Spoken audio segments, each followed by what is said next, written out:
안녕하세요. 책 읽는 쭈TV입니다. 오늘 소개할 책은 소식주의자입니다.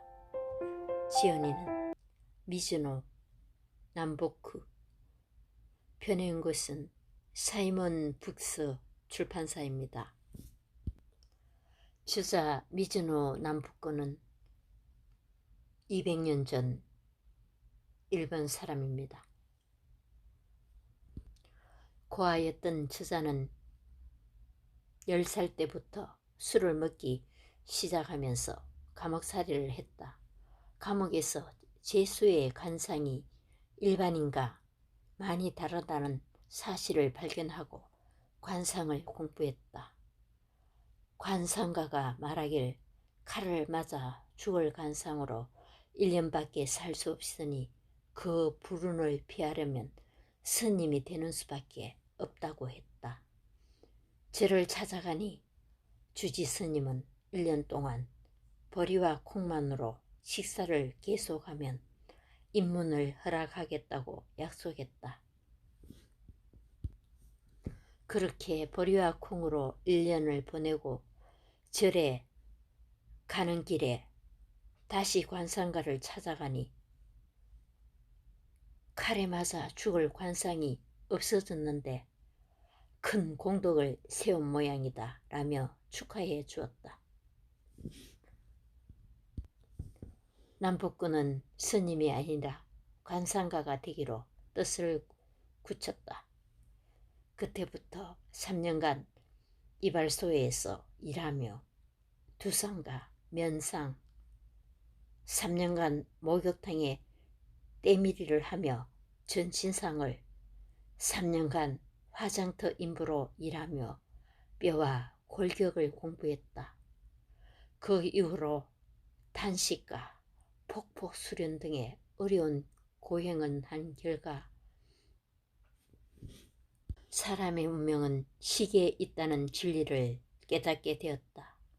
마침내 그를 존경하는 제자들이 3,000명이 되었고 황실의 사랑을 받아 중오위의 벼슬도 받게 되었다.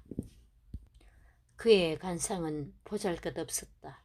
키도 작은 데다 입은 작고 눈은 움푹 들어가 있으며 코는 낮고 광대뼈는 붉어졌다고 본인 스스로 기록했다. 보기 드문 빈상이었지만 음식의 절제에 따라 운명이 바뀐다는 큰 깨달음에 따라 매일 보리 한 옵 반과 채소 한 가지만 먹은 것으로 전해진다. 그 결과 말년에는 가옥과 7채의 창고를 가진 부자가 되었다. 그 당시로는 비교적 장수에 속하는 78세를 일기로 세상을 떠났다.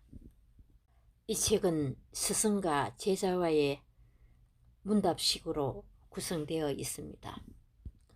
지금부터 책 속으로 들어가 보겠습니다.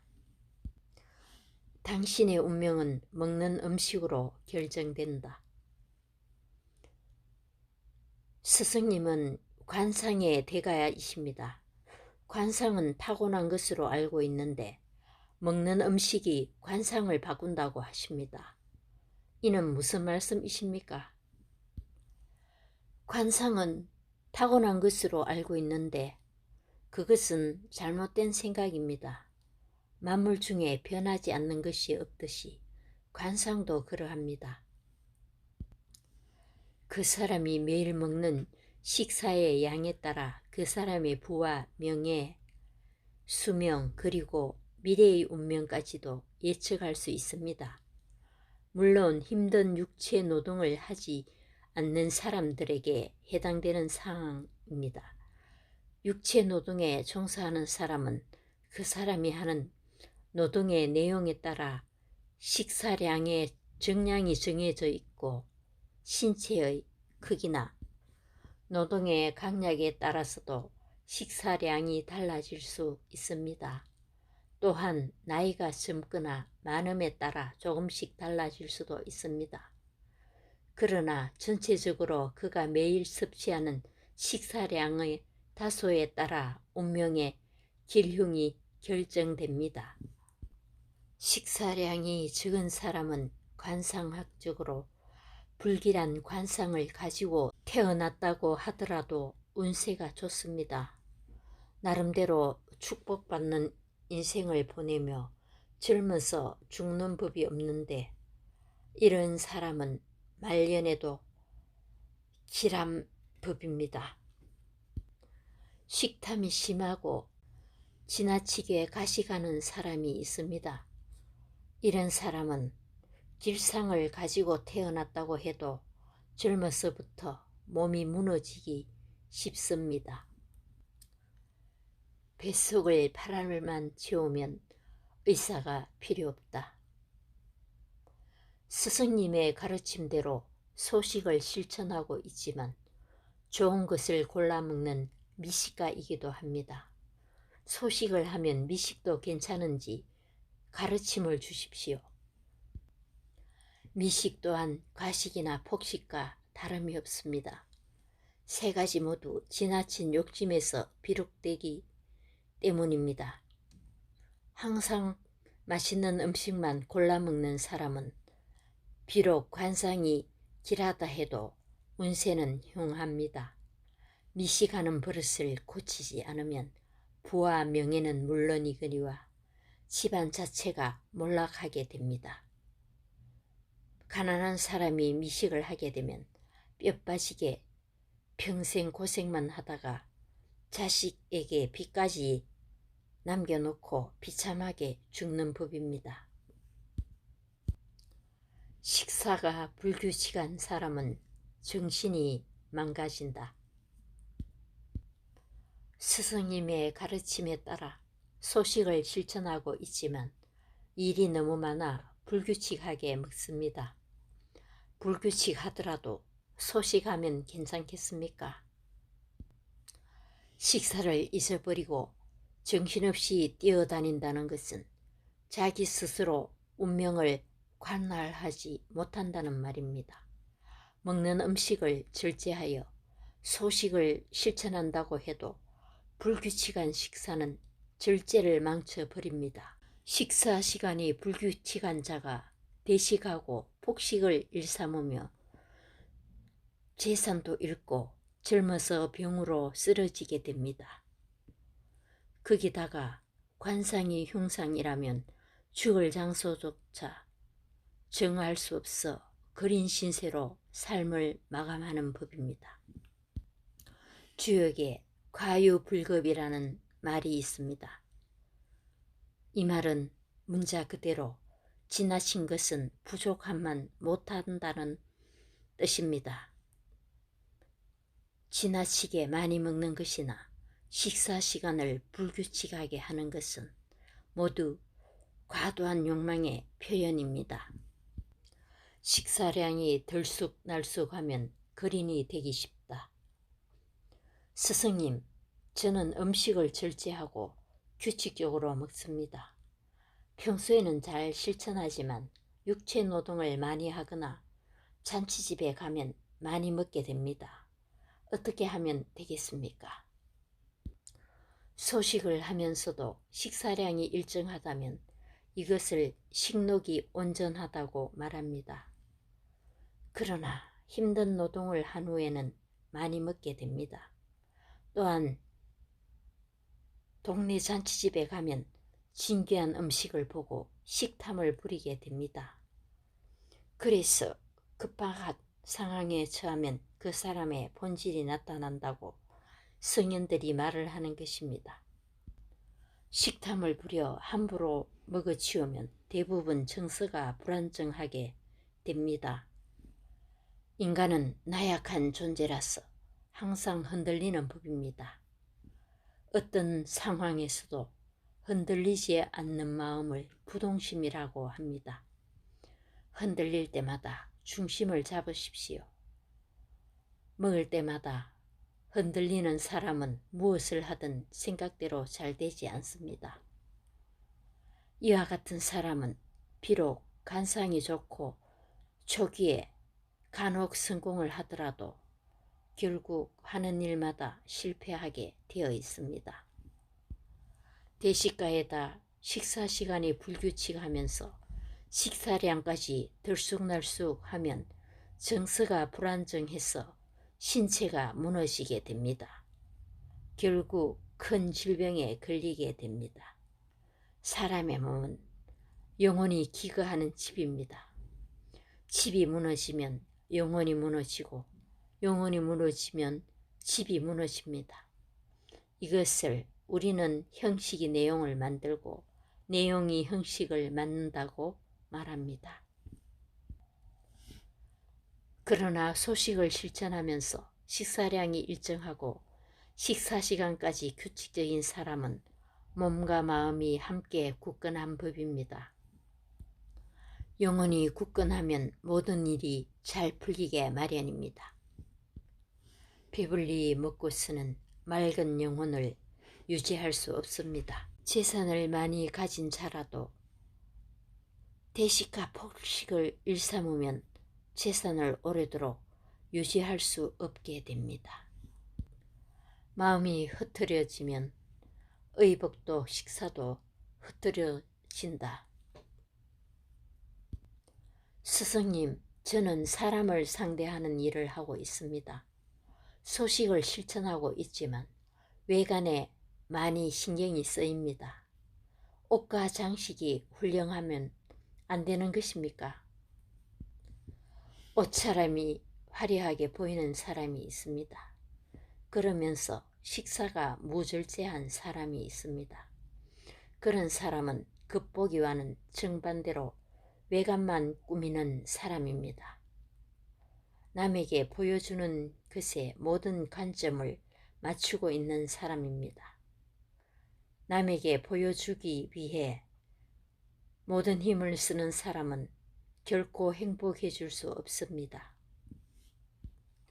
옷과 장식이 훌륭한 것과 검소하고 깨끗한 외관을 엄격히 구분하십시오.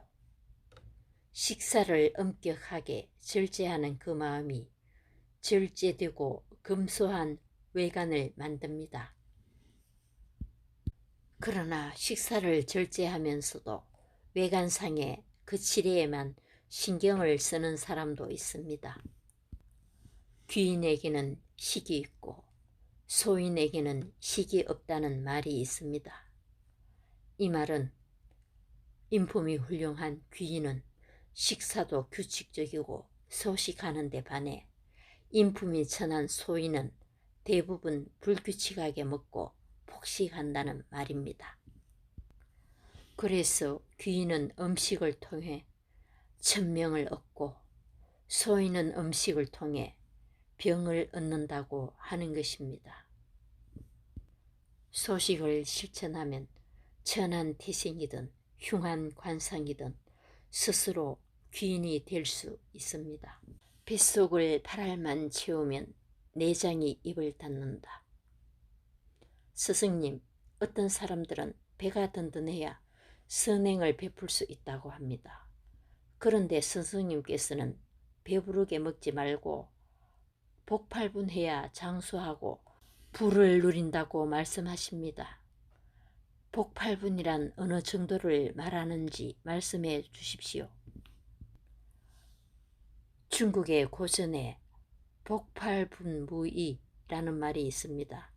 뱃속에 8알만 채우면 의사가 필요 없다는 말로 건강과 장수의 비책으로 전해집니다. 높은 벼슬을 한 사람이나 미천한 사람이나 몸에 병이 드는 것은 모두 음식을 절제하지 못해서 생기는 일입니다. 음식을 절제하지 못하는 사람은 그가 비록 높은 신분이라 해도 진정한 인격자라고 말할 수 없습니다. 조금만 더 먹고 싶다고 생각될 때에 숟가락을 놓는 것이라 생각하면 틀림없습니다. 하루 종일 허둥대는 사람은 늦잠 자는 사람이다. 스승님께서는 아침 일찍 일어나면 운명이 좋아져서 출세영달을 할 수 있다고 말씀하십니다. 그러나 운은 하늘이 인간에게 주는 것이기에 아침 일찍 일어난다고 해서 운명이 좋아질 것이라고 생각되지 않습니다. 스승님은 이 점에 대해 어떻게 생각하십니까? 운은 하늘이 인간에 주는 것이라는 그대의 생각부터 잘못되었습니다. 운이란 돌고 도는 것으로 음덕을 쌓은 사람에게 찾아오는 것이라고 나는 말합니다. 이와 같은 운의 원리를 잘못 해석하는 사람에게 절대 운이 찾아오지 않습니다. 아침 햇빛에는 소양 발달의 기가 있습니다. 사람이 이 기를 받으면 심기가 스스로 굳건해집니다. 심기가 굳건해지면 운명은 스스로 살아나게 되는 법입니다. 운은 기에 따라 움직입니다. 이런 이유로 아침 늦게 일어나는 자는 소양 발달의 기를 받을 수 없습니다. 아무리 관상이 좋다고 하여도 운이 좋을 수가 없습니다. 늦잠을 자는 사람은 하루 종일 몸을 허둥대는 법입니다. 늦게 일어났기 때문에 마음이 초조해서 생기는 현상입니다. 하루의 일과를 반나절에 해치우려고 하여 허둥대며 실수를 하기 때문에 일이 잘 될 수가 없습니다. 나는 소식하는 것을 가장 중히 여기지만 새벽 일찍 일어나 소양 발달에 기를 받으면서 하루를 시작하는 것이 두 번째로 중요하다고 말합니다. 착하기만 하고 심기가 약하면 장수하지 못한다. 스승님, 옛말에 선인단명, 악인장명이라는 말이 있습니다. 평소 자비심 많고 착한 사람은 빨리 죽고 악한 사람이 장수한다는 말입니다. 그 이유를 말씀해 주십시오. 착하기만 하고 심기가 약한 사람을 운명학에서는 기백이 없다고 합니다. 육체적으로 심장의 기능이 강한 사람을 건기가 좋다고 말합니다. 정신적으로 강한 사람은 심기가 좋다고 말합니다. 심기가 약한 사람은 단명하고 반대로 심기가 강한 사람은 장수하는 법입니다. 선한 마음과 두려워하는 마음을 구별해야 하고 착한 것과 약한 것을 구별해야 합니다. 세상은 어지럽기 때문에 다툴 때도 많은 법입니다. 다른 사람과 다툴 때도 심기가 튼튼하여 할 말을 충분히 하는 사람이 진정으로 선한 사람입니다.